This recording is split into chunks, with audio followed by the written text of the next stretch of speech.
À Dakar, la capitale sénégalaise, où se déroulent les activités du 10e forum, le forum international, le 10e de la paix et la sécurité en Afrique. Et j'ai le plaisir de faire la connaissance de Monsieur Dame Babou, journaliste à New York et président de la commission de la communication, qui va nous donner plus de détails sur l'organisation de ce forum. Bonjour, monsieur, dame, bonjour. Bonjour, Jeanne. Bonjour. Alors, tout d'abord, j'ai vu comment cet événement est très important. Il parle de la paix et de la sécurité en Afrique. Il y a tant de pays qui participent, il y a 38 pays qui participent. Alors, comment avez-vous pu organiser, on peut dire, ce géant forum? Je pense que le forum fait sa propre publicité. Depuis la première édition, ça allait crescendo. Parce que les thèmes sont intéressants. Et en général, tous ceux qui viennent veulent revenir. Et quand ils en parlent, les autres veulent revenir. Donc, ce n'est pas surprenant, avec une qualité de participants et d'organisation, qu'on soit à ce niveau-là aujourd'hui. Et ce qui fait la particularité du Forum de Dakar, la plupart des rencontres qui parlent de paix et de sécurité, ou bien même d'économie ou de culture, en général, ce sont des délégations officielles qui viennent, qui portent les positions de leur propre gouvernement ou de leur propre pays. C'est presque pas des négociations, les gens donnent les positions de leur pays. Les personnes qui font l'action. Voilà. Ici, le Forum de Dakar, ce sont des experts, des décideurs, des chercheurs et de la société civile qui viennent et qui ont la liberté de dire ce qu'ils pensent en réalité. Si on sort tous les travaux, on fait les actes du forum, ce ne sont pas des résolutions obligatoires pour les gouvernements ou pour les organisations internationales, mais c'est plutôt une réflexion profonde des sachants, des experts et autres qu'ils mettent à la disposition des décideurs.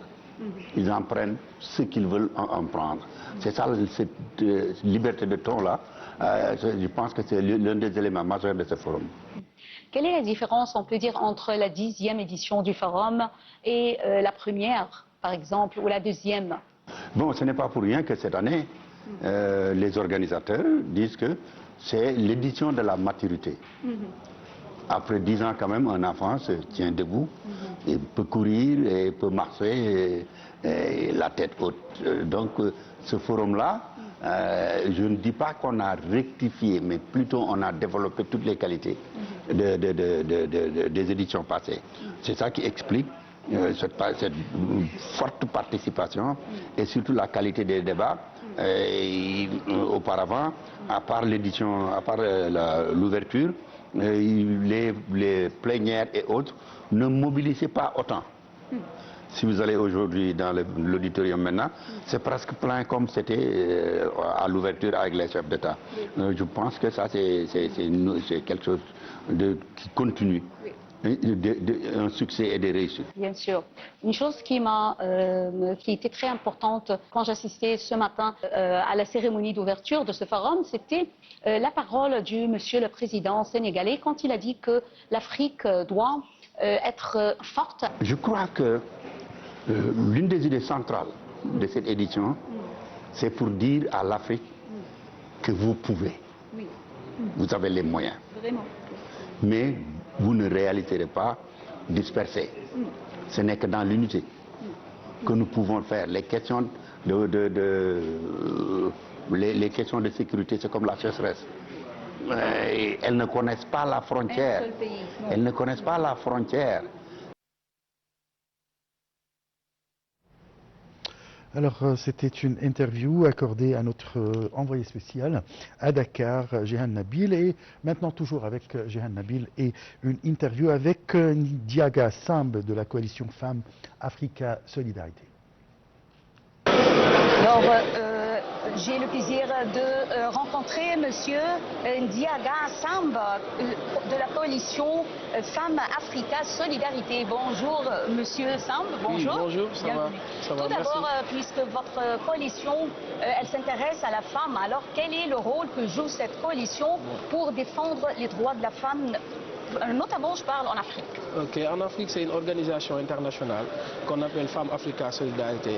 Son rôle, c'est de faire la promotion du leadership féminin dans les processus de maintien de la paix et dans la résolution des conflits, mais aussi de donner des programmes pour autonomisation des femmes, notamment IWA Sénégal, etc., des programmes partout en Afrique.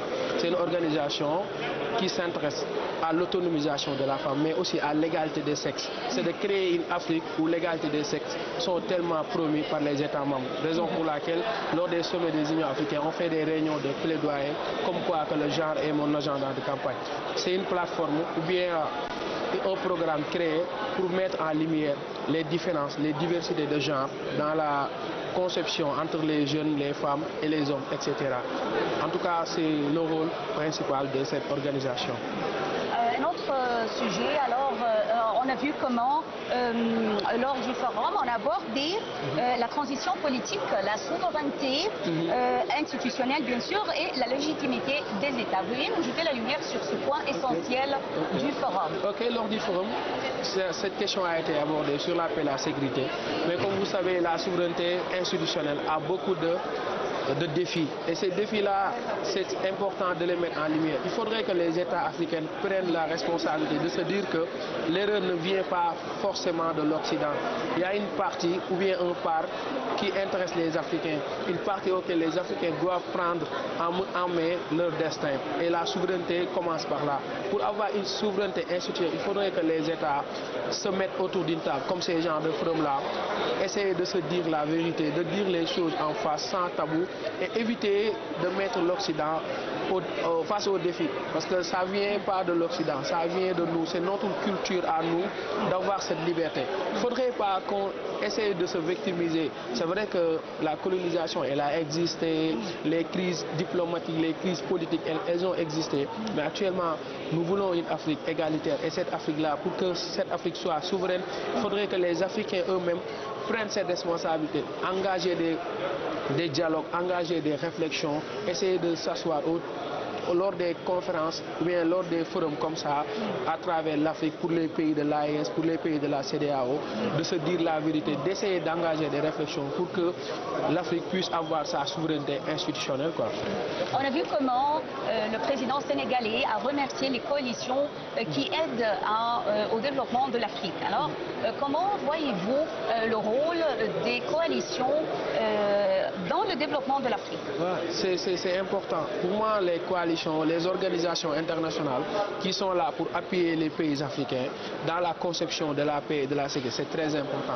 Comme vous voyez, ils jouent un rôle central dans la cohésion sociale, dans la mesure où certaines organisations peuvent aller faire des dialogues, des médiations au niveau des pays en guerre pour essayer d'apaiser un climat social, permettre à ces pays-là, à ces populations, de faire recours à la paix, de les conscientiser, de les sensibiliser. Je pense que le président l'a bien abordé, cette question, comme quoi que les organisations internationales, les organisations, les coalitions jouent un rôle central dans la conception de la paix en Afrique. Je tiens à vous remercier infiniment. C'était Monsieur Ndiaga Samb de la coalition Femmes Africa Solidarité. Merci beaucoup. Bonjour. Merci Jehan Nabil, notre envoyé spécial à Dakar, de nous avoir fait ces interviews. Au cours des dernières années, plusieurs crises internationales ont entraîné une augmentation significative de prix de l'énergie et des matières premières à l'échelle mondiale. Cette situation a eu des répercussions importantes sur les économies africaines. Reportage.